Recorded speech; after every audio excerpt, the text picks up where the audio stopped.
कुमार योगी राम सूरत कुमार जय गुरु राया योगी राम सूरत कुमार योगी राम सूरत कुमार योगी राम सूरत कुमार जय गुरु राया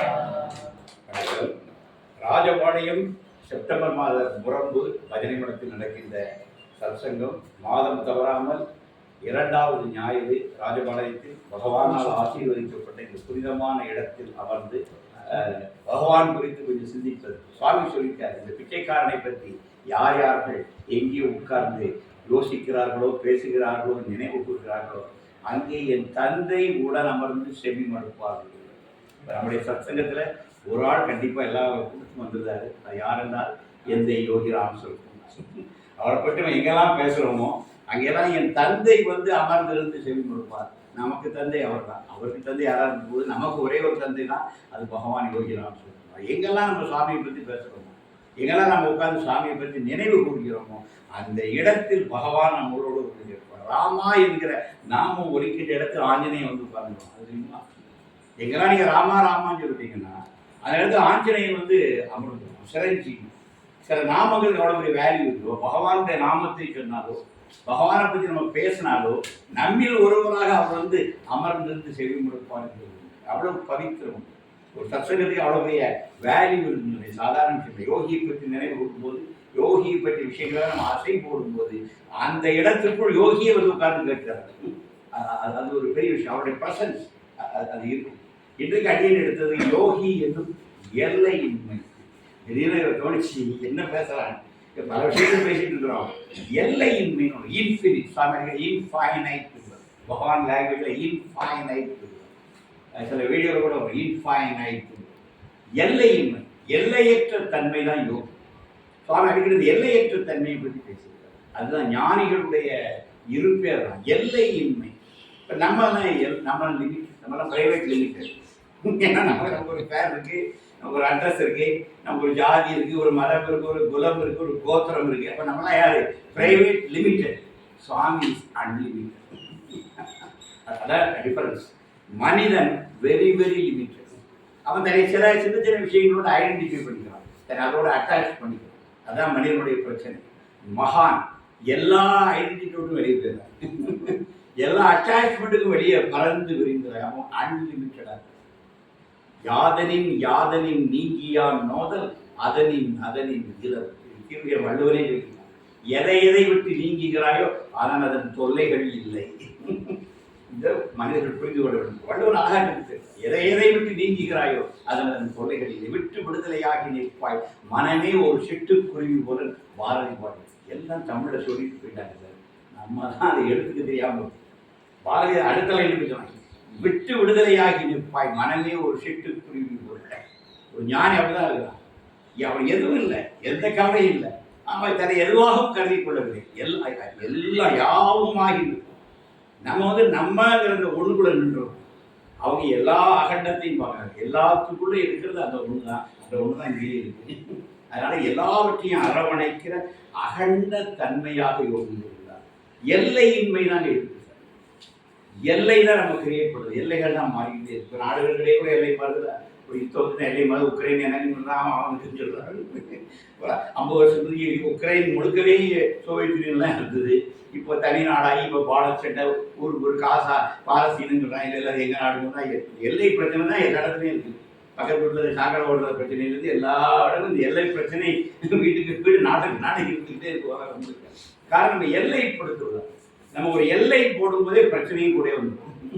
இந்த எல்லையை கடந்துட்டோம்னா, எல்லையிட்டு இருந்துட்டோம்னா அங்கே எந்த பிரச்சனையும் இல்லை. ஞானிகள் அந்த இடத்துல இருக்கும். ஆனால் எல்லையின்மை தான் அங்கே இருக்கு. நல்லா பாருங்க, எம்ஜிஆர் படத்தில் பாட்டு வருமே, அது ஆண்டவை எல்லாத்தையும் ஒன்றாத்தான் படைச்சா, மனுஷன் தான் எல்லாத்தையும் பிரிச்சுக்கிட்டா. வானும் நீரும் பூமி எல்லாம் ஒன்று தான், மனிதன் காலில் பட்ட பூமி மட்டும் பிரிந்து கிடக்குதுன்னு கூட ஒரு வாலி ஒரு பாட்டு எழுதிவிட்டுருப்பார். தலைவர்கள் பாடுற மாதிரி நடந்து வருவார். அதாவது இதெல்லாம் பிரிஞ்சு இருக்கு, ஆனால் மனுஷன் காலில் பட்ட பூமி மட்டும் படந்துருக்கு. வான் நீரெல்லாம் பிரிஞ்சு இருக்குன்னு. இப்போ அதில் கூட வான்வெளியிலேயே இப்போ நாடுகளிலே எல்லாம் போட்டாங்க. அங்கேயே என்னுடைய வான்வெளியை பார்த்தா சுடுவேன்னு சொல்கிறாங்க. இப்போ அதுலேயும் போட போட்டான், வானத்துலேயும் போட போட்டாங்க. இவர் கடல் எல்லையே வந்துட்டு கச்சத்தீவுக்கு மேலே பிடிச்சிட்டு போயிடுறாங்க. செலவன்ட்டாங்க. இப்படி மீட்டு கொண்டு வந்து இது நித்தியம் ப்ராப்ளமாக இருந்துட்டு இருக்கு. இப்போ கடல்லையும் எல்லாம் போட்டான், வானத்துலையும் எல்லாம் போட்டான், பூமியிலையும் எல்லாம் போட்டான். மனுஷன் எல்லைகள் போட்டு சுருக்கிட்டே வரான். ஆனால் ஞானிகள் இந்த எல்லைகளுக்கெல்லாம் அப்பால் நின்றார். எல்லையின்மை அதுதாங்க ரியல். மற்றபடி இந்த லிமிட்டட்ங்கிறது எப்பவுமே தற்காலிகமாக தான். தோற்றம் நல்லா பார்த்தீங்கன்னா ஒன்று தோன்றியாச்சுன்னா அது வளர்ந்து உச்சத்துக்கு போய் அடிக்கும். இது ஒரு ரகசியம். சிருஷ்டி, ஸ்திதி, சம்ஹாரம் அப்படின்னு சான்ஸ்கிரிட்ல 3 வார்த்தை. எதெல்லாம் சிருஷ்டிக்கப்பட்டதோ அது கொஞ்ச காலத்துக்கு இருந்து அப்புறம் சம்ஹாரம் ஆயிடும், அது கொண்டு போகும். இது இயற்கையினுடைய இயற்கை. எதெல்லாம் தோற்றுவிக்கப்பட்டதோ தோற்றம்னு இருந்தால் மறைவு கண்டிப்பாக. அப்ப நீ எங்க போனோம்? தோற்றத்துக்கு முந்திய ஒரு நிலை, தோன்றுவதற்கு முன்பு ஒரு மூலம். அந்த மூலம் நாம் என்பதை உணர்ந்தால் இந்த தோற்றமே இருக்காது. தோற்றம் இல்லை என்றால் அழிவு இருக்காது. தோன்றா பெருந்தல் அந்த இடத்துக்கு நகரம். மரணமில்லா பெருவாழ்வு அப்படின்னா வள்ளலார் ஒரு அற்புதமான கோட்பாடு. தமிழ்தான் அழகான வார்த்தைகள். மரணமில்லா பெருவாழ்வு. மரணமே இல்லைன்னா ஒரு பெருவாழ்வு, ஒரு வாழ்வுக்கான அது பெருவாழ்வு. சாதாரண வாழ்க்கையில் இந்த physical don't limit this beggar with this physical frame. அருமையான வார்த்தை. இந்த பிச்சைக்காரனை இந்த உடம்பாக கருதி விடாதீர்கள். Don't limit this beggar with this physical frame. இந்த உருவம் அல்ல யோகிராம் சொல்லுங்க. யோகிராம் மாதிரி எல்லா இடத்துலையும் இருக்காரு. இந்த சுவாமியை சொன்னாங்க அகண்டமாக இருக்கிற இந்த சேர் பெஞ்ச் அது அடிச்சு இந்த பிச்சைக்காரன் எல்லா இடத்துலையும் இருக்கு. இல்லாத இடமே இல்லை. இதுதான் சுவாமியுடைய எல்லை. இது பகவானே சொல்லுது. இப்படி நம்ம எல்லாரும் இருக்கிறது என்ன ஃபேக்ட்னா, இங்கே இருக்கிற நம்ம எல்லாருமே அந்த எல்லையின் மேலே தான் இருக்கிறோம். We are not aware of this. நம்மகிட்ட அந்த அவேர்னஸ், அந்த விழிப்புணர்வு இல்லாதனால நாம எல்லைக்கு உட்படுத்திட்டு நம்மளே நம்மளை சுருக்கிக்கிட்டு திறந்துட்டு இருக்கோம். ராமகிருஷ்ணன் ஒரு ஃபேமஸ் கொட்டேஷன் உண்டு, உபதேசம் செய்யுது. ஒருத்தன் தலையில் சுமடை வச்சுட்டு கஷ்டப்பட்டு ட்ரெயினில் ஏறணும். தலை பிடிச்சி வந்து ட்ரெயினில் சீட் அடிச்சு உட்காந்துட்டான். தலையிலே சுமந்துக்கிட்டு ட்ரெயின் போயிட்டு தலையிலேயே சுமடை வச்சுட்டு இருந்தான். இதெல்லாம் ராமகிருஷ்ணன் சொன்னார். ட்ரெயின் ஏறும்போது சுமடை கலர்லாம் இருந்தான். அதுதான் நம்ம. அதாவது ராமகிருஷ்ணன் சொன்னார், ஒன்னையும் ஜொமடையும் சேர்த்தான் ட்ரெயின் எடுத்துட்டு போதெல்லாம் ட்ரெயினில் ஏறி உட்கார்ந்த பிறகு அவன் ஜொமடை கலை வைக்கக்கூடாது. ஒரு யோகிராம் சுகுமார் மாதிரிப்பட்ட ஒரு ட்ரெயின் கிடைச்ச பிறகு உங்கள் கலையெல்லாம் இறக்கி கீழே வச்சுட்டு இருக்கக்கூடாது. அப்போவும் சாமி ட்ரெயின் சாமி இங்கே பார்க்க முன்னே தலையில் ஒரு ஜொமடை தூக்கிட்டு போகிறது. எல்லாத்தையும் இறக்கி கீழே வைடா, இந்த ட்ரெயினே ஒன்று கொண்டு போய் சேர்க்க போகுது. அப்புறம் நீ தலையில் எல்லாத்தையும் சுமந்துட்டு இருக்கிற. இது ராமகிருஷ்ண பிரபு சொன்னேன். மிஸ்டர் எம் அவரோட உரையாடல் வேறு வந்து விஷயம். ஒரு புகைவண்டியில் ஏறின பிறகு புகைவண்டி நம்மளையும் சேர்த்து இருக்கும்போது அதுக்கப்புறம் நீ ஒரு சொமட்டை அவன் தலையில் சுமந்துருக்கோன்னா குறைஞ்ச விஷயம் கீழே இறக்கி வைங்க. அப்போ மகாத்மாக்கள் என்ன சொன்னாங்க, நீ எதையும் சுமந்துட்டு தெரியாதடா. Less luggage comfortable journey, no luggage famous journey. நாளா no luggage case, less luggage no luggage comfortable journey.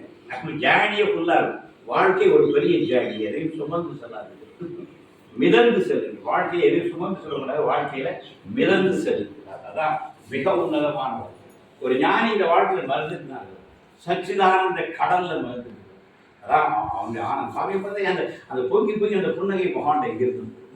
எந்த ஞானியை ஒரு ஞானிக்கு அடையாளம் அவர் சத்குருவா குருவா கொண்டு நான் ஒரு ஞானியை பார்த்தாலே சொல்லு. சுவாமி யோகின்னு யாரும் பேச பார்த்தாலே ரெண்டு கை எடுத்து கொடுக்கலாம். அந்த தோற்றமே அவர் யோகிகள் சொல்றாங்க. அவருடைய பார்வை திரும்புறது சிங்க மாதிரி போக திரும்புறாங்க. அப்படி எந்திரிக்கிறது நிற்கிறது சாண்டெல்லாம் அப்படி தோற்றம் ஒவ்வொரு அசையும் இவர் யோகி இவர் யோகி இவர் யோகி என்பதை காட்டும். ஒரு ஞானியை நீங்க சொல்ல வேண்டாம், பார்த்தாலே ஒரு ஞானி. அந்த முகத்தில் ஒரு ஆனந்தம் இருக்கும், ஒரு பேரானந்தம் இருக்கும், குழந்தைத்தன்மை அப்படியே இளையோடும். இதுதான் ஞானுடைய. இப்பெல்லாம் நீங்க ரூபங்கள் வகை வேஷம் அது இது கலர் கலராக ட்ரெஸ் இப்போல்லாம் நிறைய ஃபேஷன் பண்ண ஆரம்பிச்சிட்டாங்க. மேக்ஸாக ட்ரெஸ் போடுறது இதெல்லாம் இப்போ லேட்டஸ்ட்டு குருக்கள் சத்குருக்கள்லாம் ரொம்ப ஃபேஷனபுளாக ட்ரெஸ் பண்ணிட்டு வர ஆரம்பிச்சிட்டாங்க. அதெல்லாம் ஒன்றுமே இல்லை. கண்ணங்கரை எப்படின்னு அலங்காரம் பண்ணான். கண்ணை ஒரு ஓடக்குழலை வச்சுக்கிட்டான். அங்கே இருந்து ஒரு மயிலுக்கு பீர் எடுத்து தலையில் சொல்லுங்கன்னா அவன் பாட்டு போனான். சாமி அதே மாதிரி தான் ஒரு பழைய துணி எடுத்து தலையில் கட்டினார், ஒரு ஜனகையை தூக்கினார், விசிறி தூக்கினார். அவர் பாட்டில் ட்ரெஸ்ஸு கிழிஞ்சிருக்கா தொங்கிட்டு இருக்கா தொங்காமல் இருக்கா எந்த கவலையும் இல்லாமல் ஆனந்தமாக போனான். அப்போ மெயின் ஞானிகள் எப்படி இருந்தாங்க, தன் உடை பற்றியோ உடல் பற்றியோ எது பற்றியும் கவலை இல்லாமல் ஆனந்தமாக தெரிஞ்சாங்க. எது கிடைக்கோ அதை கையில், என்ன கிடைக்கோ அதை கையில் எடுத்தோம் அவங்க பாட்டில் தெரிஞ்சாங்க. ஆனால் அந்த முகத்தில் தெரிஞ்ச அந்த பேரானந்தம், அது அவங்க சித்தர், அவர் யோகி, அவர் மகாத்மாங்கிறத காட்சி. அதெல்லாம் எல்லாரும் கீழே விடுந்தாங்க. இப்போ பகவான் வந்து யார் ரெக்கமெண்ட் பண்ணாங்க? யோகி நாங்கள் போய் பார்த்த அன்றைக்கே சரண்டர், பார்த்த அன்றைக்கே காணாமல் போயிடணும். அன்றைக்கே காணாமல் போயிட்டோம். அவர் பார்த்து ஃபர்ஸ்ட் டே ஃபினிஷ்ட்.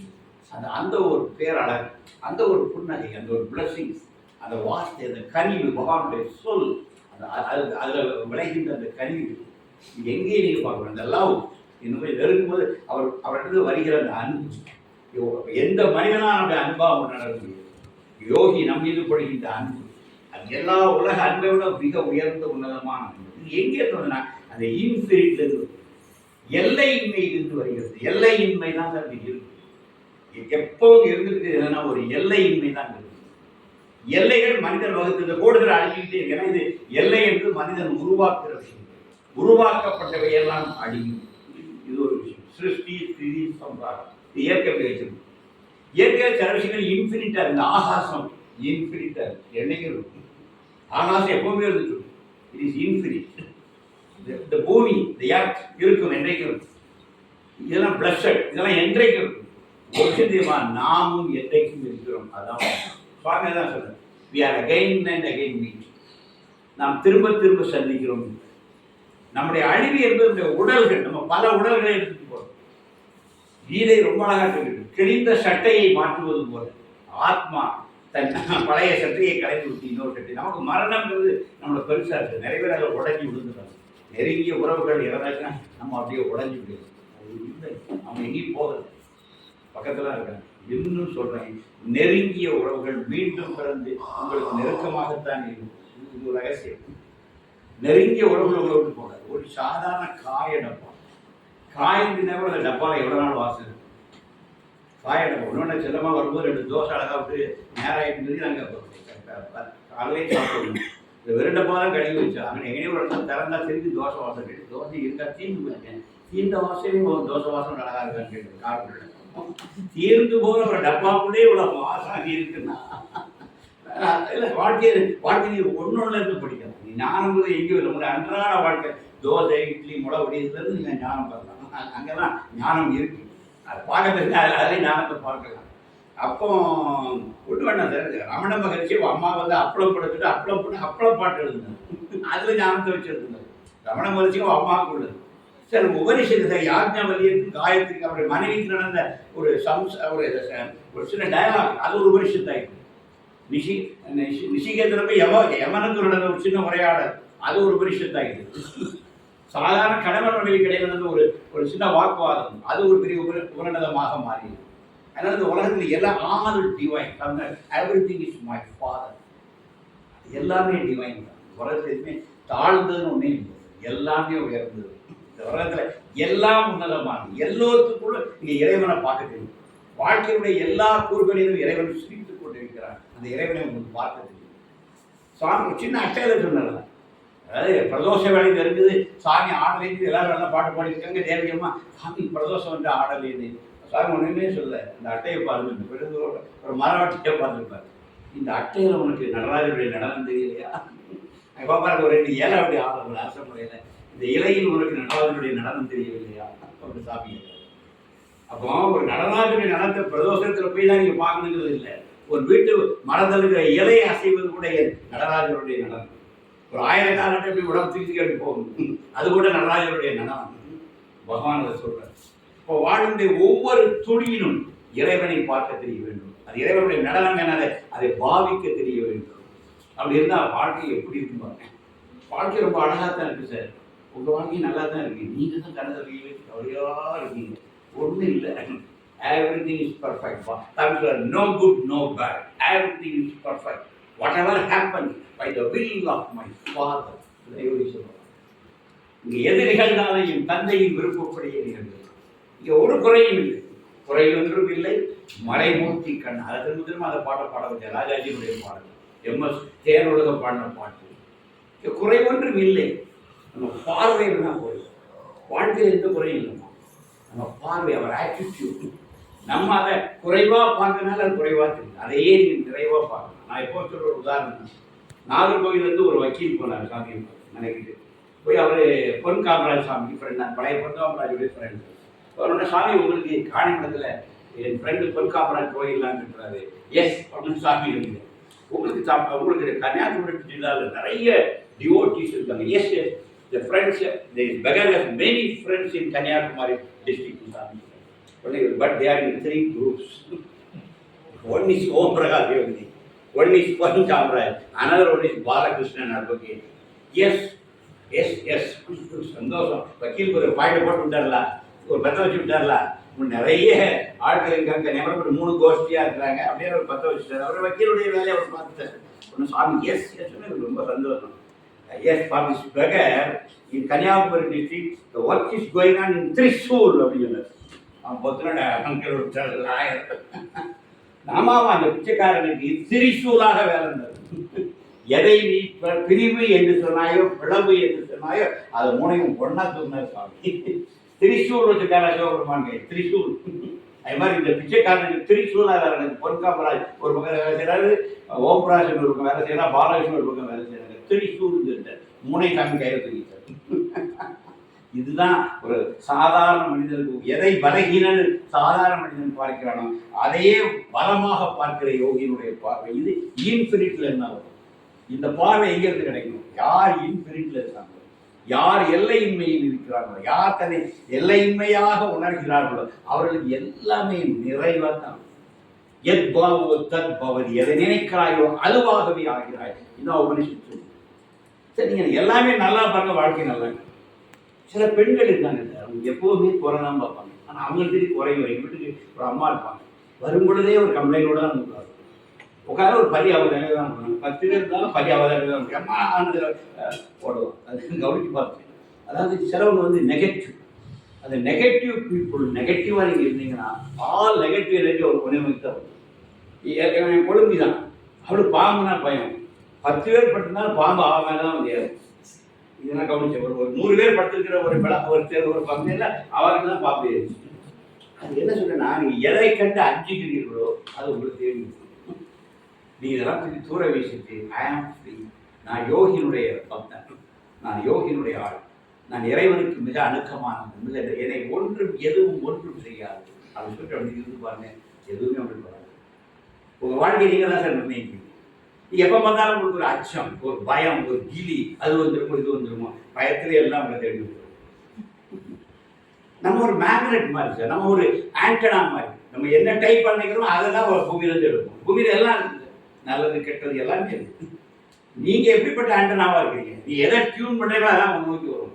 ஐயோ, உங்களை வந்து அப்படியே அந்த மெய்யான விஷயங்களையே திளைத்து அதையே டியூன் பண்ணுறீங்க. எங்களுக்கு 4 ஞாயிறு இருக்குது, 4 ஞாயிறு யோகிக்கு தான் போகுது. எங்களுக்கு நாங்கள் வாழ்ந்து பாடும் உதாரணம் நானும் செல்ல மாட்டோம். எங்களுக்கு 4 ஞாயிறு இருக்குது, 4 ஊருக்கு போகிறது தொடர்ந்து போயிட்டு இருக்கோம். எல்லாருக்குமே தெரியும்.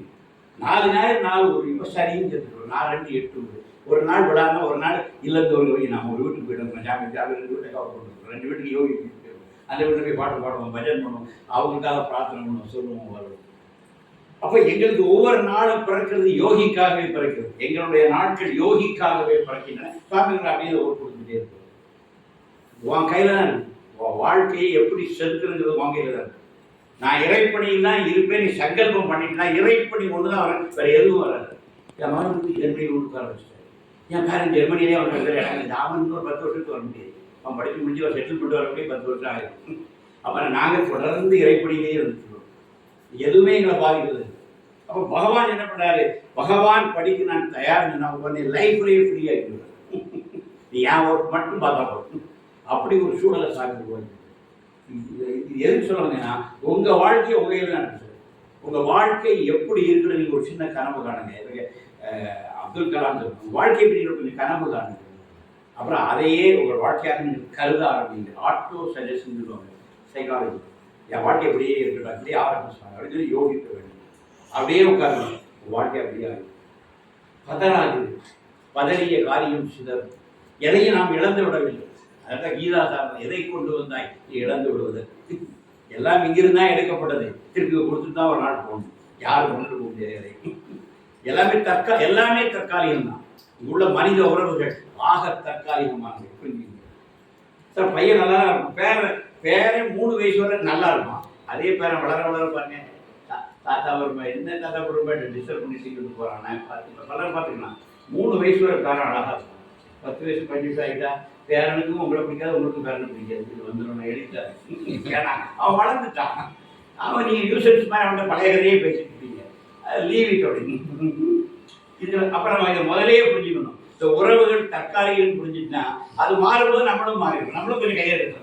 நம்ம எப்பவுமே தூக்கி 17 வயசு அனுபவிக்க மனிதன் வச்சுட்டு இருந்தா 3 வயசாக இருக்கும்போது மனிதன் உட்கார வச்சு பேசலாம். 30 வயசு ஆனப்போ மனிதன் வச்சு பேசலாமா? அது வளரும்போது நீனும் வளரணும். நம்ம இது வளர மாட்டோம். இதான் பல வீட்டில் பிரச்சனை. ஏன் நான் சொன்னதையே கேட்க மாட்டேங்கான். ஏன் கேட்கணும்? அவனை வளர்ந்தீங்களா? அவனுக்கு வந்து அறிவு வந்துருக்கலாம். ஆனால் அவன் செஞ்சுட்டு போறான்டா. ஆனால் கீழே வந்து படிச்சுட்டு போறான். என்ன life is a great teacher. இங்கே இருக்கு. நீங்க ஏன் டீச்சர் போட்டா நீங்க இருக்கிறீங்க? வாழ்க்கையை அவனுக்கு கற்றுக் கொடுக்கணும். வனவுக்களை கொடுத்து முட்டியை உடஞ்சி படிச்சுட்டு போறான். அவன்கிட்ட வந்து கேட்டா சொல்லு. நான் தான் தெளிவா இருக்கேன். யோசனை கேட்டால் சொல்ல வேண்டாம். நீ எதுக்கு போட்டுட்டு நம்ம உலகத்துக்கு நம்மன்னு வாத்தியா இருக்குது. இப்போ உலகத்தை திருத்துக்கு நம்மன்னு அவதாரம் இருக்குது. உலகம் எப்படி இருந்தோ அப்படி இருந்து போகும். நாம எப்படி இருக்கணும் அதை டிசைட் பண்ணணும். What is our life? What is our attitude? What is our part? நம்ம பார்ட் பண்ண நம்ம செய்யணும். உலகத்தை உலகம் பார்த்து போகுது. அதுக்கு மகாத்மாக்கள் இருக்கிறாங்க. நம்ம தேவையில்லாமல் பல விஷயங்களை ஏற்றி வச்சுக்கிட்டு அதெல்லாம் மண்டைக்குள்ள ஏற்றி வச்சுட்டு எல்லாருக்கும் வந்துடும். உலகம் கெட்டு போச்சு, நாடு கெட்டு போச்சு. அது உங்க சுவாமி சொல்ற ஒரு பெரிய எழுத்தாளர் போய் சாமியோட புலம்புறோம். சாமி இந்த நாடே கெட்டு போச்சு, எல்லாம் போச்சு, எல்லாம் பொறுமையாக கேட்டுட்டு ஃபாதர் உங்களுக்கு அப்படி காட்டுறாரு. பிச்சைக்காரருக்கு எப்படி காட்டுறாரு தெரியுமா? Goodness leads a whole world. நன்மையே இந்த உலகை நடத்துகிறது. இந்த பிச்சைக்காரனுக்கு அப்பா அந்த உலகத்தை எப்படி காட்டுறாரு? உலகத்துல நன்மை மட்டும்தான் இருக்கு. நம்ம தான் உலகத்தை நடத்திட்டு இருக்கு. நம்ம சொல்லுவோம் அந்த கட்சி சரியில்லை, இந்த கட்சி சரியில்லை, அவன் சரியில்லை, இவன் சரியில்லை, மாறி மாறி கையை காட்டிட்டு இருக்கோம். ஆனா சுவாமி எப்படி சொல்றாரு? இந்த உலகத்துல நல்லதுதான் நடக்குது, நன்மை தான் இந்த உலகத்துல இருக்கு. இது எல்லாரும் தெரிஞ்ச ஃபேமஸ் ஸ்டோரி. துரோணாச்சாரியாருடைய குருகுலம் முடிகிற கடைசி நாள். அவர்கிட்ட தான் 2 பேரும் படித்தாங்க. துரியோதனன் அங்கே தான் படித்தா, பஞ்சபாண்டவன் அங்கே தான் படித்தாங்க.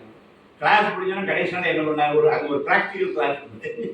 எல்லாரும் குருகுலம் முடிஞ்சோன்னா போய் ஊர் உலகத்தை பார்த்துவாங்களே அனுப்பி விட்டார். முதல்ல துரியோதனன் அனுப்பி விட்டார். எப்படி பார்த்து உலகம் பார்த்துவார். 12 வருஷம் குருகுலம் முடிஞ்சோன்னா அவன் போயிட்டான். சூப்பராக இருக்கு சார். என்ன கேட்டால் கண்ணுக்கடையெல்லாம் நல்லா திறந்து வச்சுருக்கான். நல்லா ஷீட்லாம் விளையாடுறான். நல்லா மதுலாம் நல்லா இருக்கு. டான்ஸ் ஆடுற கேமரா டான்ஸ் எல்லாம் இருக்கு, நல்லா இருக்கு. அவன் ரொம்ப உலகம் நல்லா இருக்கு. எப்போ குருகுலம் முடியும் எல்லாமே பார்க்கலான்னு அவன் ரெடியாக இருக்கான். அதாவது தர்மன் அனுப்பி வச்சு அவன் போயிட்டு வந்தான். ஐயா என்ன அழகா இருக்கு, கோவில்கள்லாம் அழகா இருக்கு, அங்கெல்லாம் வேள்விகள்லாம் நடத்துறாங்க, நல்லா பஜன்ஸ் எல்லாம் பண்றாங்க, ரொம்ப அழகா இருக்குதாங்க. இதுதான் உலகம். 2 இருக்கும். துரியோதனனுக்கு இதுல ஈடுபாடு அவனுக்கு ஓடுறான். தர்மன் கணக்கு இதான் தெரியும். அப்போ நம்ம எந்த பாவத்தில் இருக்கிறோமோ இந்த உலகத்துல எல்லாம் இருக்கு. ஆனா நீ என்ன மனநிலையில் இருக்கிறாயோ அதான் ஒன்று வந்து சேரும். அப்போ டியூன் யுவர் செல்ஃப். நம்மளை நாம டியூன் பண்ணத நம்ம வாழ்க்கையை நம்ம நிர்ணயிக்கலாம். ஷோர் நம்ம வாழ்க்கையை நம்ம கையில் இருக்கு. நம்ம எப்படி பார்க்குறோம், எப்படி நடக்கிறோம், எதை விரும்புகிறோம், எதை அதுதான் வந்து சேரும். நீ நல்லதே நினை, நல்லதே நடக்கும். நீ எப்பவுமே ஒரு டவுட்லேயே இருந்தேன்னா வாழ்க்கை முழுக்க டவுட்டாக தான் இருக்கும். எல்லா தொழிலையும் ஒன்று தேடி தான் வரும். கொஞ்சம் சேஞ்ச் பண்ணி பாருங்க. சேஞ்ச் வர இப்போ சைக்காலஜியில் அதான் சொல்லணும். எப்போவே பாசிட்டிவாக இருக்கு. அதான் பாசிட்டிவ் வைப்ரேஷன். வெற்றி அடைவோம் சார். ஒரு அப்ஸ் அண்ட் நம்ம எதில் தவறுகிறோம்? Ups and downs. உடல் இருந்தால் ஆரோக்கியம், ஆரோக்கியம் இருந்து ஒரு தும்மல் வரும், ஒரு இருமல் வரும், ஒரு காய்ச்சல் வரும். இது வரலன்னா இதெல்லாம் இல்லைன்னா உடம்பே இல்லை சார். ஜடத்துக்கு தான் வர, மரத்துக்கு தான் ஒன்றும் வராது. ஆனால் உடம்புன்னு இருந்தால் என்ன வரும்? ஒரு வருஷத்தை எடுத்து பார்த்தா கொஞ்ச நாள் இருமல் வரும். கண்டிப்பாக வரும். ஒரு 12 மாதம் ஒரு 10 நாளாவது இருமல் வரும். ஒரு 10 நாள் ஒரு சளி வரும். ஒரு 4 நாள் ஒரு காய்ச்சல் வரும். ஒரு 2 நாள் ஒரு தலைவலி வரும். எங்கனையா போகும்போது தவறி கீழே விடுவோம், ஒரு காலம் முடிப்போம். அது ஒரு புண்ணு வரும், அது சரியாகும். ஒரு வருஷத்துல ஒரு 4-5 இன்சிடென்ட் உடம்பை சுற்றி நடக்கும். இது புரிஞ்சுக்கிட்டா முடிஞ்சுக்கிட்டா கால வலி வந்து ஐயோ என் கால் வலிக்கணும். அதிலேயே அந்த வலியை விட வலியை பற்றிய மன வலி இருப்பாருன்னு அதான் ஜாஸ்தி. நம்ம இதில் பிரச்சனை கம்மி தான். பிரச்சனையை ரூம் போட்டு யோசிக்கிறோம் பச்சடா, இதுதான் பிரச்சனை. கவலை காய்க்கிறோம்னா கவலையை பற்றி கவலைப்படுறதா 3/4 கிலோ, எல்லாம் 3 கிலோவா தள்ளி வச்சுக்கணும். கவலை 1/4 கிலோ தான். கவலையை இப்படி பார்த்தேன்னா அதை எரிச்சிடலாம். கவலையை இப்படி பார்த்து கூட எரிக்கலாம். கவலையிலேருந்து விலைன்னு பார்த்தீங்கன்னா ஒரு குழந்தை விளையாட்டு கூது பார்த்தீங்கன்னா குழந்தை நின்று பார்த்தீங்கன்னா குழந்தை கீழே விடும் சார். நம்ம யாராவது வளர்வோ நம்ம யாரும் பார்க்கணுன்னா அதே குறைச்சிருக்கிறாங்க. ஒரு குழந்தை கீழே விடுவான். நீங்கள் பார்த்தீங்கன்னா நடக்குவான். நீங்கள் பார்க்க அப்படி தெரியுதுங்க. அவன் கரைஞ்சி இப்படி பார்க்க ஒருத்தர் பார்க்கணும், அவனே இருந்து அழாமல் போயிடுவான். இதுதான் மனுஷன். இதை மாதிரி நம்ம வாழ்க்கையில் குழந்தை கவலை கீழே விடுற மாதிரி நம்ம வாழ்க்கையில் சில கவலைகள் வரும். வந்தாச்சுன்னா நீங்கள் அதையே பார்க்க ஆரம்பிச்சுன்னா அது பெருசாக வளர்ந்துடாது. அக்கினி மாதிரி வளர ஆரம்பிச்சிடும். அடப்பாடா சொல்லி அடுத்த வேலையை போகிற அது தானாக கிடக்கு. நீங்கள் கவலையை மதிக்காதீங்க. ஒரு பிரச்சனைகளை பெருசாக பார்க்காதீங்க. பிரச்சனையை மட்டும் பாருங்க, ரைட் ஓகே ஷூட் அப்படின்னு போயிட்டே இருக்கீங்க. அது தானாக ஓடிது.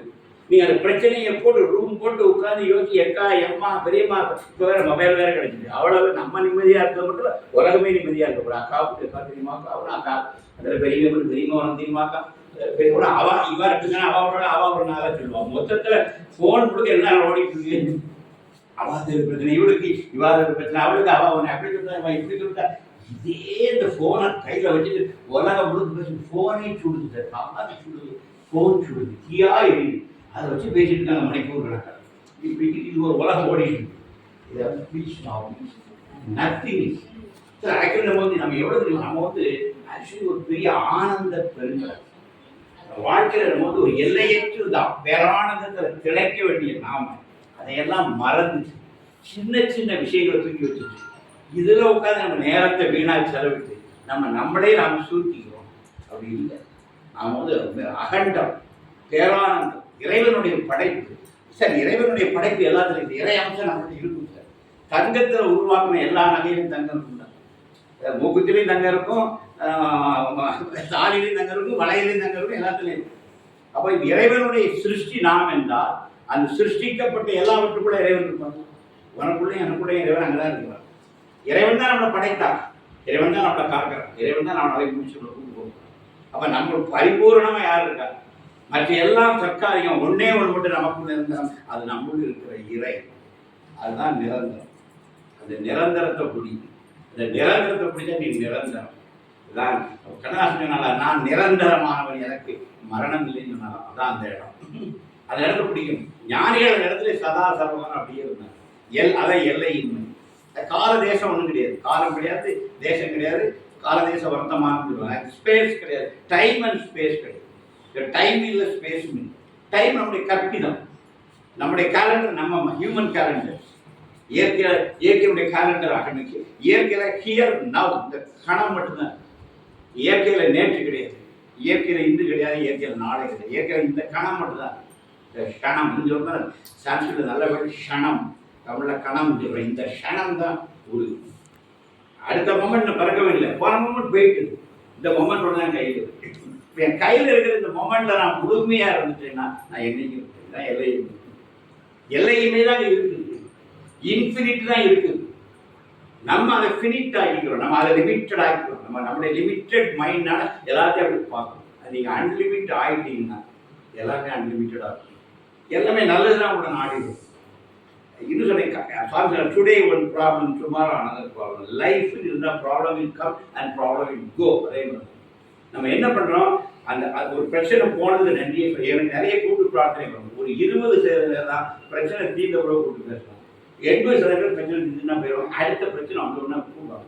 நான் விட மாட்டேன், கவனமாக வச்சுருக்கேன். நீங்கள் 23/4/87 ஒரு பிரச்சனை சொன்னீங்கன்னா யாரும் தீர்த்துலாம் போய் அடுத்த பிரச்சனையா தீர்த்துட்டா அப்படின்னு சொல்லியிருந்தேன். ஒரு நன்றி சொல்லுங்க, பகவானுக்கு ஒரு நன்றி சொல்லுங்க. ரைட்டு, அதை நான் இப்போ பழக்கிறேன். வேலைக்கு கூட்டு பார்க்குறேன். பிரச்சனை தீர்ந்தால் மறக்காமல் நன்றி சொல்லுங்க.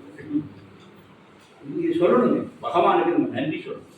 தலைவலி தீர்ந்துச்சுன்னா அப்பாடான்ட்டு டிவி சேனல் இருக்கக்கூடாது. சுவாமியை தலைவலி கொண்டு நன்றி பகவானுக்கு அது முறை வெட்டிக்கணும். தலைவலி போயிடுச்சுன்னா உடனே டிவி திருப்பேன். தலைவலி போயிடுச்சுன்னா முதல்ல பகவானுக்கு ஒரு நன்றி சொல்லணும். அதுக்கப்புறம் உலகத்துக்குள்ள நம்முடைய ஒரு செயலுக்கு பகவான் கோஷம் அழகாக கேட்பாரு. நீ இந்த காற்றுக்கு இடையே நன்றி சொல்லியிருக்க, பருகும் நீருக்கு நன்றி சொல்லியிருக்க. காற்று ஃப்ரீயாக கிடைக்குதுங்க, நம்ம வாட்டை சுவாசிட்டு இருக்கோம். அவ்வளோ அழகான காற்று, மரங்கள், நல்ல காற்று வச்சிருக்கு, நல்லா சுவாசிட்டு. என்னைக்காவது காற்றுக்கு நன்றி சொல்லிக்கணும். காற்று இருக்க போய் தான் சார் நம்ம வாடிட்டு இருக்கோம். இந்த மூச்சு காற்று இருக்கிறதுனால தான் நம்ம வாழ்ந்துட்டு இருக்கோம். இந்த காற்று கிடைக்கா நினைச்சிட்டு இருக்கீங்க. அதான் வாயு பகவான். நம்ம பஞ்சபூதங்களை வணங்குற நம்முடைய தாத்பரியம் புரியுதா? நம்ம வாயு பகவான் இருக்கும். ஒரு உடம்புல ஒரு கதகரப்பு சூடு இருந்தால் மனுஷன் அக்னி பகவான் இருக்கும். எல்லாத்தையுமே இறை அம்சத்தோட பார்க்கணும். பஞ்சபூதங்களை நம்ம வணங்குறோம், தெய்வங்களா வணங்குறோம். நம்ம அந்த லெவல் உங்களுக்கு தெரியுதா? அப்போ எல்லாத்துக்கும் நன்றி சொல்லிக்கிற பழக்கம் பண்ணுறோம். தேங்கிய ஒரு வாழ்க்கை ஒரு கணத்துக்கு நீங்கள் நன்றி சொல்லணும். அதாவது ஒரு குளத்தில் குளிக்க கூட 3 தடவை எடுத்து தண்ணி வைக்கிறோம். ஒரு தண்ணி எடுத்து 3 தடவை குடிச்சிக்கிறோம். அதுக்கப்புறம் தான் 3 குடிச்சு வைக்கணும். தொடங்கன போய் கொடுத்துரும் குளத்தில் டாங்கன போய் ஒடிதான் போட ஸ்டைல் அப்படி ஒரு இறங்கி ஒரு தண்ணியை எடுத்து வணங்கி நான் குளத்தில் குளிக்கிறேன்னு ஒரு அனுமதி வாங்கி இந்த ஒரு பண்பாடு நான் பண்ண பாரத பண்பாடு இந்த அழகான கூறுகள் அதெல்லாம் விட்டோம். ஒரு டைவ் அடிக்கிறதா நேர டைவ் அடிச்சிருக்கும். அது ஒரு நீர்நிலை உனக்கு ஒரு குளிர்ச்சியை தரப்போகுது, உடம்புல அசுத்தங்களை களைய போகுது, ஆனந்தமாக குறையவனே அதை குளிக்க அனுமதிக்கிறது. முதல்ல அதுக்கு ஒரு நன்றி கேட்டு ஒரு அனுமதி கேட்டு ஒரு பூவை பறிக்க கூட பெர்மிஷன் வாங்கணும். செடியில் பூ பார்த்து கடற்கடை ஆடு குழம்பு மாதிரி பக்கம்னு பறிக்க அந்த செடிக்கு ஒரு இவ்வளோ அழகா பூ பெருகி இருக்கு. என்ன அழகாக கொஞ்சம் பூக்களை என்னுடைய சாமி கொஞ்சம் தாயம் அதை கொஞ்சம் பேசணும். எல்லா பூவையும் பறிக்க கூடாது. எனக்கும் அம்மாவுக்கும் செய்தி சண்டை இருக்கும். நிறைய பூக்கணும். நான் ஒரு 4 பூ செடி கொடுத்தேன். 4 பூ வந்தால் விரும்பிட்டோம்னா அதே எடுத்துருவேன். ஞாயிறு நான் அங்கேருந்து திரும்ப அதே எடுத்துருவாங்க. நான் அது இருக்கட்டும் செடிக்கு 4 விட்டு போயிடுவோம். நாங்கள் திரும்ப கூட நல்லா தெரியும் குடிச்சிட்டு வரலாம் 4 பூ வேணாம் இதெல்லாம் எங்கள் அத்தை தான் எடுத்துருவோம். எடுத்து கட்டிடுவோம். அவளுக்கு என்னன்னா ஒரு பூ பாக்கி கூட அவ்வளோ பூக்கே கட்டி அவள் அம்மன் தான் போடலை. அவள் வேற ஒன்று அவ்வளோ பெரிய என்னோட பெரிய பக்தை. எனக்கு என்னன்னா எனக்கு எங்கள் அகிலாண்டேஸ்வரியும் பிடிக்கும். எனக்கு எங்கள் வீட்டு மரத்தையும் எனக்கு பிடிக்கும். அகிலாண்டேஸ்வரி அழகாக எனக்கு மரமும் நல்லா இருக்கணும். என் மரத்துல 4 பூ இருக்கணும்னு நான் நினைப்பேன். இவங்க மொட்டை அடிச்சிருவாங்க. இது ஒரு ஆட்டிடியூட். நான் நினைக்கிறேன் இறைவனுக்கு நம்ம பூவை கட்டி கொடுக்க நான் மறுக்கலை. அந்த செடிக்கும் 4 பூக்கள் உண்டு. அந்த பூ அந்த செடிக்காக வந்தது தானே. அதில் கொஞ்சம் இந்த ஒரு அணுகுமுறை நம்ம வாழ்க்கையில் எதையும் நீங்கள் எடுக்க முடியும். ஒரு அனுமதி அதை கொஞ்சம் வணங்கணும். தந்தது ஒரு நன்றி சொல்லணும். இந்த ஒரு பாவனை உங்கள் ஏற 2 வீலரை டெய்லி தட்டி கொடுக்கணும். நேஷனல் பிரகாரம் 2 வீலர் தட்டி கொடுக்கணும். அது என்னுடைய குதிரை. என்னை தினமும் சுமந்து செல்கிற வாகனம். நான் செல்கிற கூப்பிட்டு கும்பிடுவேன். நான் அப்படி பூஜை காட்டி இருந்தீங்க. அன்னைக்கு ஒரு நாள் பார்த்தேன் எங்கெல்லாம் பாட்டு கொடுக்க ஒரு ஸ்பீக்கர் வச்சுக்கேன். யோகி ஸ்பீக்கர். வெரி சாரி நான் உங்களுக்கு பூஜையை காட்டுறேன். இப்போ புதுசாக ஆரம்பிச்சிருக்கேன். அந்த ஸ்பீக்கருக்கு நான் பூஜை ஒரு பார்த்தீங்கன்னா லூஸ் மாதிரி தெரியும், கிறுக்கு மாதிரி தெரியும். ஆனால் இந்த மாதிரி கூட கிறுக்கெல்லாம் இருந்தால் நல்லா இருந்தேன். இந்த ஸ்பீக்கர் தான் டெய்லி யோகியுடைய பாட்டை எனக்கு ஒரு 40 நிமிஷம் போட ஆரம்பிக்கும். இப்போ மறக்காம ஊதுபத்தி காட்டினாலும் அந்த ஸ்பீக்கர் செட்டு காட்டும். ஏன்னா எனக்கு அதுவும் என்னுடைய யோகிதார வர இதுதான் எனக்கு டெய்லி பகவான் பாட்டை தருது. எதையுமே விட முடியலை. எல்லாத்தையுமே வணங்குவது இது நான் யோகிட்டு படிக்க பாடம். எல்லோத்துக்குள்ள இறைவன் இருக்கிறான். வாழ்வுடைய ஒரு கூறுல இறைவன் இருக்கான். அதை பார்க்க தெரியணும், அதை வணங்க தெரியணும், அதை கொண்டாட தெரியணும், அதுக்கு ஒரு நன்றி பாராட்ட தெரியணும். இதெல்லாம் முக்கியம் தான். அதாவது இந்த இறைக்கிற கிணறு தான் இறைவன் உங்களுக்கு இந்த வாழ்க்கை இறைவன் சதா நன்றி சொல்லிக்கிட்டே இருக்கு. இன்னைக்கு காலை எது சொல்லி பகவானே நீங்கள் எடுத்துக்க ரொம்ப இந்த எப்பொழுது நீ பார்த்து ராத்திரி படுக்க போகும்போது பகவானே என்னை நிம்மதியாக வச்சுக்க. இது மாதிரி எல்லா நாளும் ஒரு நன்றி சொல்லிட்டு படுங்க. நன்றி சொல்லிட்டு காலையில் எழுந்திருக்கணும். இந்த வாழ்க்கையை ஒரு பாடம். காலையில் முடிச்ச உடனே பகவானுக்கு நன்றி சொல்லி இந்த பொழுதை எனக்கு நீங்கள் அருளியதற்கு நன்றி. இன்றைய பொழுது நன்றாக இருக்கட்டும். பொதுவாக அப்படி எல்லாருக்கும் இன்றைய பொழுது நன்றாக இருக்கட்டும் சார் பொதுவாக வேண்டிட்டு நடந்து பாருங்க. ராத்திரி முடிக்கும்போது இன்றைய ஒரு நாளை எனக்காக நீங்கள் தந்தீங்க. நான் ஒரு தப்பு பண்ணால் என்னை மன்னிச்சிருங்க. ஆனால் இந்த நாளை எனக்கு தந்து எனக்கு எவ்வளோ அன்பு மிக்க நன்றி சாமிட்டு அப்படி இப்படி ஒரு நன்றியோடு ஆரம்பித்து நன்றியோடு முடிங்க. ஒவ்வொரு நாளும் இறைவனுடைய சன்னிதானத்துக்கு அவரோட பாதத்தில் போட்ட மலர் மாறிடும். இந்த தன்மை வரணும். அந்த இன்ஃபினிட் தரப்படும். ஒரு இன்ஃபினிட் அம்சம் இருக்குது. அந்த இன்ஃபினிட் அம்சத்தை நம்ம யோகி எல்லையின்மை இருந்தார். யோகி பக்தனும் எல்லையற்ற. அதெல்லாம் யோகி மட்டும் இல்லை, யோகி பக்தனும் எல்லையற்ற. எல்லையற்றதை வணங்கி வணங்கி வணங்கி நாம் எல்லையற்றதாகும். அது ஒரு அதாரகசி. நீ எல்லையின்மையே கொண்டாடி கொண்டாடி எல்லையின்மையை வணங்கி எல்லையின்மையை வணங்கி அதிலே ஆனந்த அப்படி இருந்தீங்கன்னா நீங்களும் அந்த எல்லையின்மைக்குள் நீங்களும் கரைஞ்சிருக்கீங்க. இதுதான் உங்க கண்ணா கண்ணா கண்ணான்னு சொன்னா ஒரு நாள் நீங்க கண்ணனுக்குள்ள கரைஞ்சி சாமி அவர் தானே ராமா ராமா ராமா ராமான்னு அவர் ராமனே ஆயிட்டாரு. அந்த அந்த அந்த ஆபத்து அந்த அந்த அழகு அங்கே இருக்கு. எனவே இந்த எல்லையின்மையை ரசிக்கிறது. இந்த உலகம் எல்லையற்று இருக்கிறது. யோகி எல்லையற்று இருக்கிறார். வாழ்க்கை எல்லைகளற்று இருக்கிறது. இந்த எல்லையின்மையை ரசித்து இந்த எல்லையின்மையை ருசித்து அந்த எல்லைக்குள்ளே நம்ம மூழ்கி கிடந்தால் அது ஒரு பேரானந்த பெருவழியாக மாறிவிடும். நம்ம எல்லோருமே ஆசீர்வதிக்கப்பட்டவர். ஒருத்தர் கூட பாக்கி நம்ம எல்லோருமே ஆசீர்வதிக்கப்பட்டவர். உங்கள் ஒவ்வொருவருக்கும் ஒரு அழகான வாழ்க்கையை பகவான் தந்திருக்கிறார். அதுக்கு நன்றி சொல்லி அந்த வாழ்க்கையை ஒவ்வொரு நாளும் நீங்கள் வாழ்ந்து பாருங்கள். இந்த நாள் மட்டுமல்ல எல்லா நாளும் அழகாக இருக்கும் என சொல்லி யோகிராம்.